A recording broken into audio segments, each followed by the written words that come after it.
भगवान कभी किसी को कोई सजा नहीं देते, न ही वह किसी को इनाम देते हैं।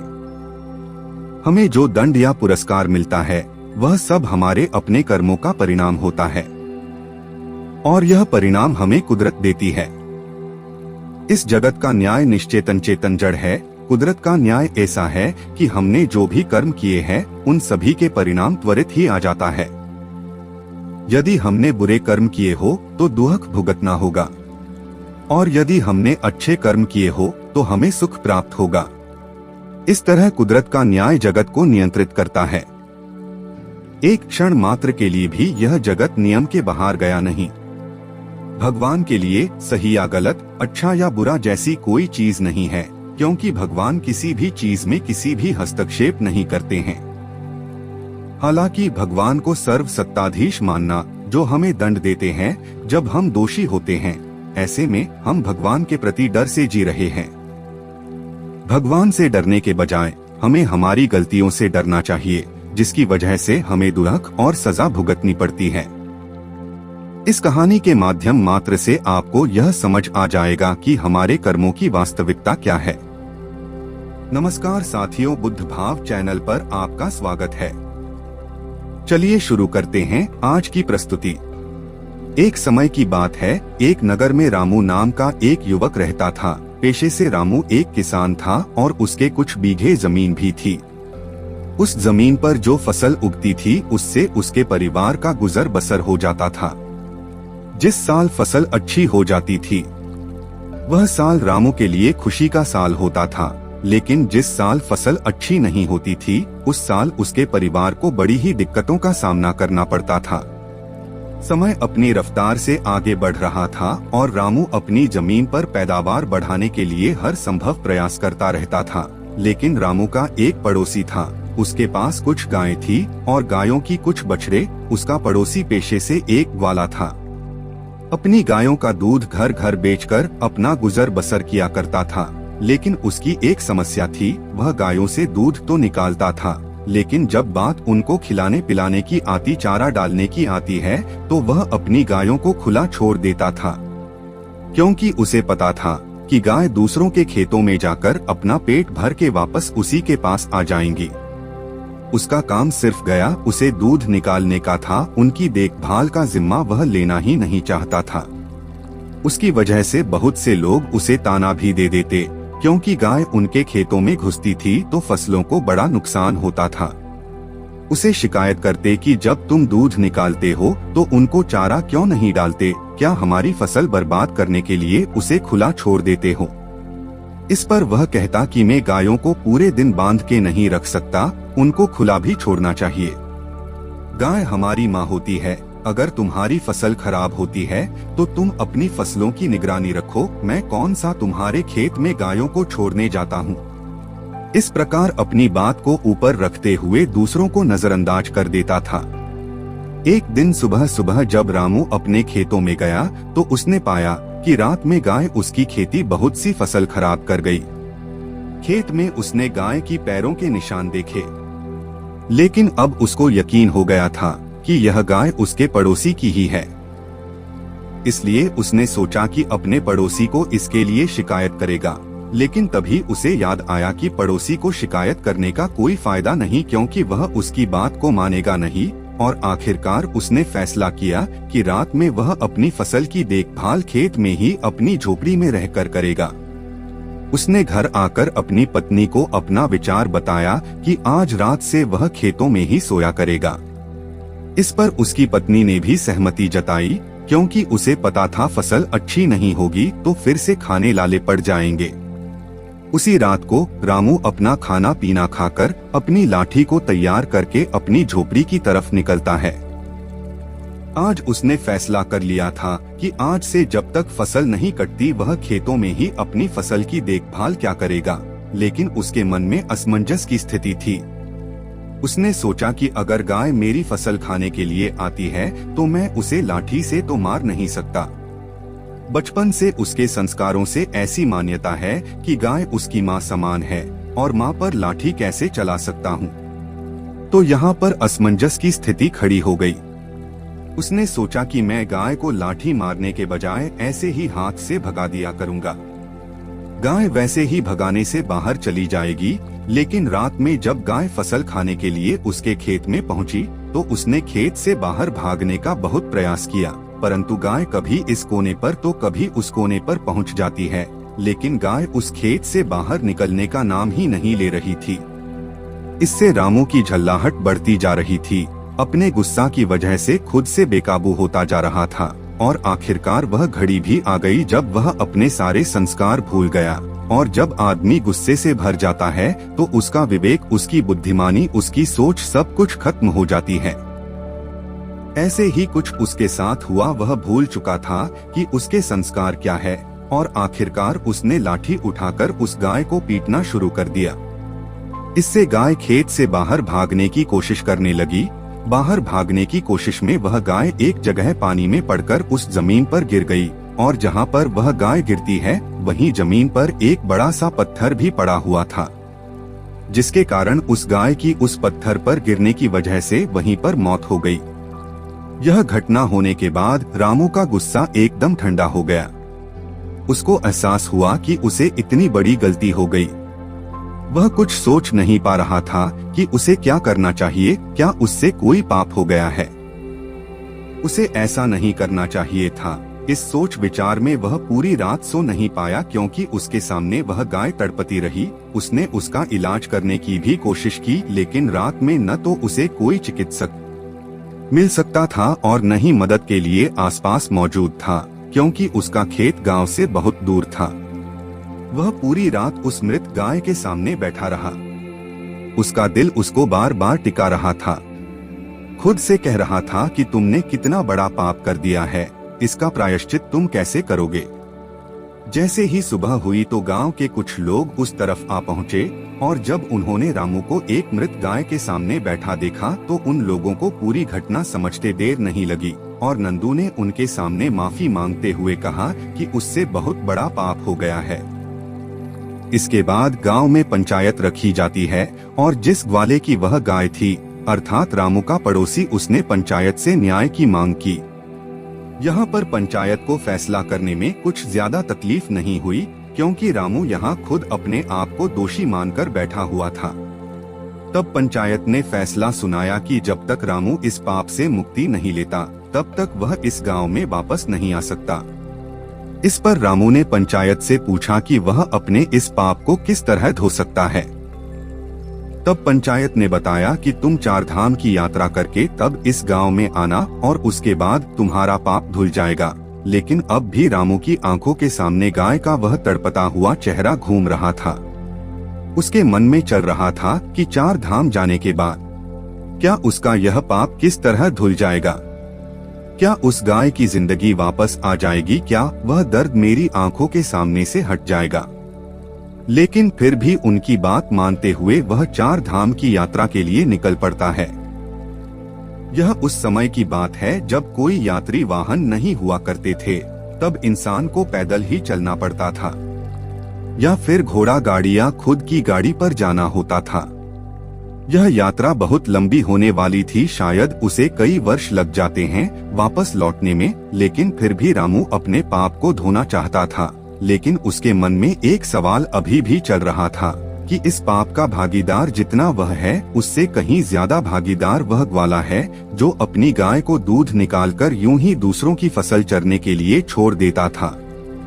यह सिर्फ उसके मन का सवाल था, लेकिन इस सवाल को वह किसी से पूछ नहीं सकता था।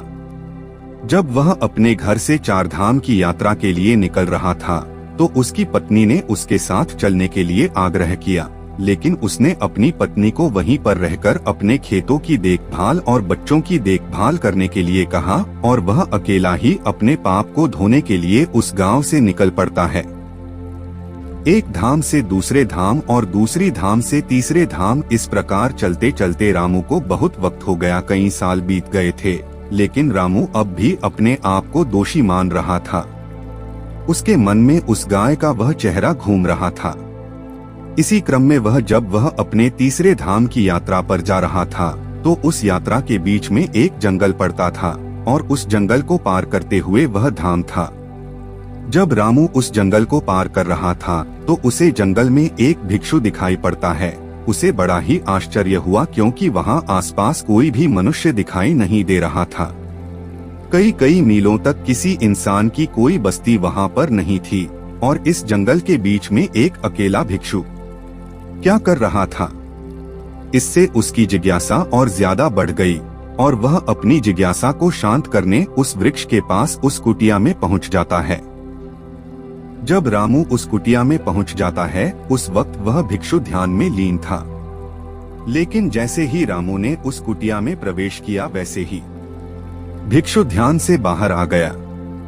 ध्यान से बाहर आने के बाद रामू ने उनसे पहला प्रश्न किया कि हे महात्मा, आप इस जंगल में अकेले किस प्रकार रहते हैं? यहाँ पर न कोई इंसान है न कोई बस्ती है, यहाँ पर आप अकेले किस प्रकार वास कर लेते हैं? इस पर भिक्षु ने बड़े ही सहज भाव से उत्तर दिया, इंसान को जीने के लिए सांसें और खाना चाहिए जो यहाँ पर भली भांति मिल जाता है। सांसें ये पेड़ पौधे और खाना भी यह पेड़ पौधे जंगल में हिंद देते हैं और जीने के लिए क्या चाहिए? इस पर रामू ने पूछा कि हे महात्मन, इंसान को कोई तो चाहिए जिससे वह बात कर सके, जिससे अपनी भावनाएं व्यक्त कर सके। आपके पास तो यहाँ कोई भी नहीं। इस पर भिक्षु ने जवाब दिया, तुम्हें लगता ही है कि मेरे पास कोई नहीं है क्योंकि तुम्हारी आंखें सीमित चीजें ही देख पा रही हैं, लेकिन मेरे पास वह भी है जो तुम्हारी आंखें नहीं देख रही है और वो है प्रकृति। इन बातों से रामू को एहसास होने लगा कि यह कोई साधारण भिक्षु नहीं है। इनकी समझ बहुत गहरी है और इनसे मुझे अपने सवालों के जवाब मिल सकते हैं। इसलिए रामू ने अपनी पूरी परिस्थिति बताई और सारी बात बताने के बाद रामू ने भिक्षु से पूछा कि हे महात्मन, 2 धाम की यात्रा तो मैं कर चुका हूँ और यह यात्रा करने के बाद भी मेरे मन का बोझ हल्का नहीं हुआ। मुझे पता है कि मैं 4 धाम की यात्रा भी कर लूँ तो भी मेरे मन की परिस्थितियाँ यही बनी रहेंगी। कृपया करके आप मेरा मार्गदर्शन करें, मैं इस पाप को किस तरह धो सकता हूँ, इस पाप से किस तरह से मुक्ति पा सकता हूँ। यह सुनकर वह भिक्षु जोर जोर से हंसने लगता है। भिक्षु को जोर जोर से ठहाके लगाकर हंसते देखकर रामू कुछ पूछता है कि महात्मा, इसमें हंसने की क्या बात है और आप इतने जोर जोर से क्यों हंस रहे हैं? इस पर वह भिक्षु कहता है कि भंते, तुम उस पाप को धोने की बात कर रहे हैं जो तुमने किया ही नहीं है। तुम अंधकार में भटक गए, जो तुमने किया वह कोई पाप नहीं था। वह तुम्हें लगता है कि पाप है, लेकिन वास्तविकता में वह पाप नहीं है। अच्छा यह बताओ, अगर तुम उस गाय को अपना पूरा खेत चरने के लिए छोड़ देते तो क्या वह सही होता? जरा सोचो। इस पर रामू कहता है कि नहीं महात्मा, वह तो बिल्कुल भी सही नहीं है क्योंकि किसानी करना तो मेरा पेशा है। अगर वह मेरी खेत को पूरी फसल खा जाते तो मैं अपना परिवार किस प्रकार चलाता, अपना गुजर बसर किस प्रकार करता? यह सुनकर भिक्षु ने कहा, यही बात तुम समझ नहीं पा रहे हो। तुम्हारा सबसे बड़ा कर्तव्य था कि तुम अपनी फसल की रक्षा करो, वही तुम्हारा सबसे बड़ा काम है और अपने कर्म को पूरा करने के लिए चाहे इंसान को कुछ भी करना पड़े उसे करना चाहिए और वही तुमने किया। एक उदाहरण देते हुए भिक्षु ने बताया कि जिस प्रकार श्री कृष्ण ने धर्म की रक्षा हेतु कौरवों से युद्ध करने के लिए अर्जुन को गीता का उपदेश दिया और उसे युद्ध करने के लिए प्रेरित किया, क्योंकि वही उस वक्त की प्राथमिकता थी। हमें यह जरूर देखना होगा कि हमारी प्राथमिकता क्या है और उसी प्राथमिकता के आधार पर हमें अपने कर्म का चुनाव करना चाहिए। इसके बाद भिक्षु ने रामू को समझाते हुए कहा कि जब तक तुम अपने आप को कर्ता समझते हो, यानी कि करने वाला, तब तक मन दुखी होता रहेगा। तुम्हारा मन हमेशा संताप करता रहेगा क्योंकि तुम समझ रहे हो कि तुम करने वाले हो, तुम करता हो और वही तुम्हारे दुख का कारण बन जाता है। इस परिस्थिति में उन्हें लग रहा है कि तुम्हारी वजह से भाग्य को मानेंगे क्योंकि तुम अपने आप को कर्ता समझ रहे हो और यही तुम्हारे दुख का कारण है। लेकिन जब तुम अपने आप को सिर्फ प्रक्रिया समझोगे, काम करने वाला, तब तुम्हें दुख नहीं होगा क्योंकि वहाँ पर तुम कर्ता नहीं, वहाँ पर तुम क्रिया कराने वाला और रचने वाला कोई और है। तुम इस नाटक में सिर्फ अभिनय कर रहे और अपना पात्र पूरा करो और यहाँ से चलते बनो। अपने आप को इस नाटक का निदेशक कभी मत समझना, क्योंकि निदेशक कोई और है, हम तो सिर्फ अभिनेता हैं जो अपना अभिनय कर रहे हैं, और इस अभिनव में जो पात्र हमें मिला है उसको भली भांति पूरा करना हमारा सबसे बड़ा कर्तव्य है। तुम्हें जो पात्र मिला है एक किसान का, इसलिए तुम अच्छे से किसानी करोगे तो ही तुम्हारा निदेशक यानी कि इस नाटक का निर्देश कुछ और होगा। अगर तुम अपना अभिनय अच्छा नहीं करोगे तो उस निदेशक को कभी अच्छा नहीं लगता। इसलिए तुमने कुछ गलत नहीं किया, तुम अपने किसानी का पात्र अच्छे से निभा रहे हो, लेकिन वह कहते हैं ना संशय आत्मा विनाशक। मन में शक पैदा हो जाता है, जिस आत्मा में संशय पैदा हो जाता है, संशय वह है जो अपने विनाश पर बन जाती है, वह खुद का विनाश कर लेती है। और यही तुमने किया है। तुम्हारे मन में दुविधा उत्पन्न हो गई है कि मैं किसानी करूं या मैं उस गाय के प्रति अपना कर्तव्य निभाऊं, और जहां पर आदमी में संचय आ जाती है वहां पर उसका विनाश अवश्य होता है। सिर्फ एक आखिरी सवाल रामू ने यह कहते हुए भिक्षु से पूछा कि हे महात्मा, जो काम हम करते हैं हमें उसका फल किस प्रकार मिलता है? अगर मैंने कुछ गलत किया ही नहीं तो मैं यहाँ पर प्रायश्चित क्यों कर रहा हूँ? और अगर मैंने अपना कर्तव्य पूरा निभाया है, अगर मैंने अपना कर्म पूरा किया है तो मैं यहाँ पर दुखी क्यों हो रहा हूँ? मेरा मन इतनी उत्पीड़ना से क्यों भरा हूँ? इस पर बौद्ध भिक्षु ने उसे समझाते हुए कहा कि कभी कभी कर्म करते हुए हमें यह पता नहीं होता है कि इस कर्म का फल हमें किस प्रकार मिलेगा। हो सकता है उस कर्म का फल मिलने में देरी हो जाए, लेकिन उस कर्म का फल मिलता जरूर है, परंतु इंसान में इतना संयम नहीं रहता, वह उतनी दूरदृष्टि नहीं रखता, वह उतना सोच ही नहीं पाता।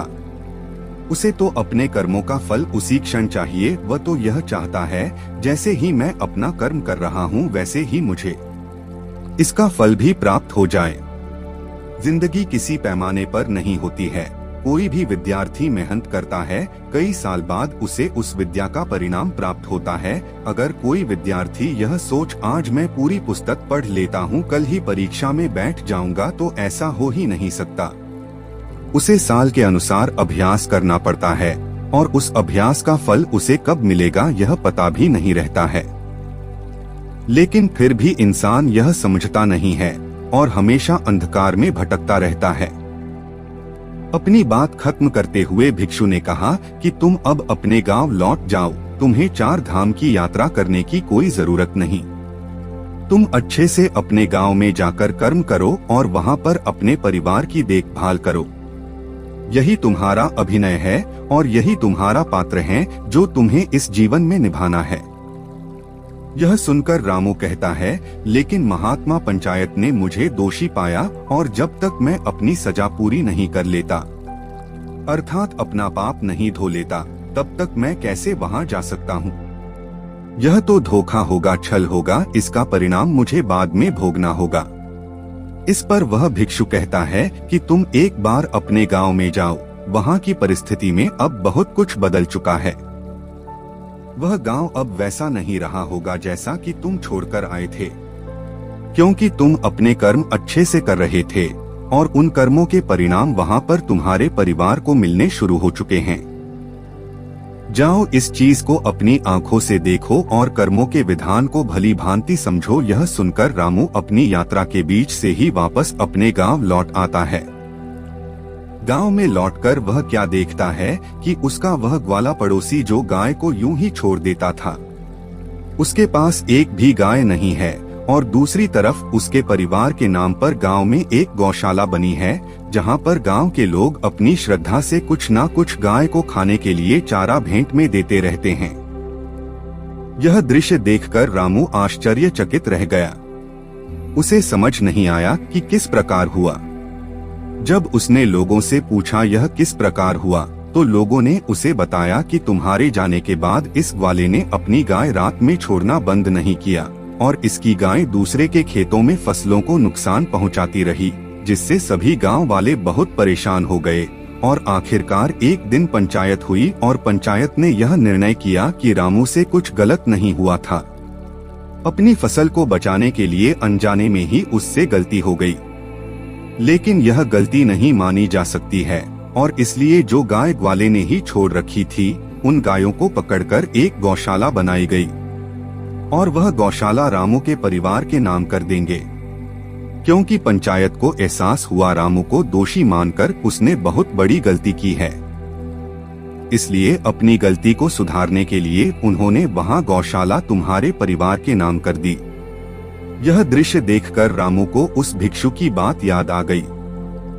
जब हम कोई कर्म करते हैं तो हमें पता नहीं होता कि इसका फल क्या होगा, लेकिन जब वह फल देता है तब हमें पता चलता है कि हमारा कर्म कितना अच्छा है। आज की कहानी से आपको क्या शिक्षा मिली, एक बार कमेंट में जरूर लिखें। और अगर आप चैनल पर नए हैं तो चैनल को सब्सक्राइब कर लीजिए। मिलते हैं फिर से बुद्ध भाव की नई प्रस्तुति के साथ। तब तक के लिए नमस्कार।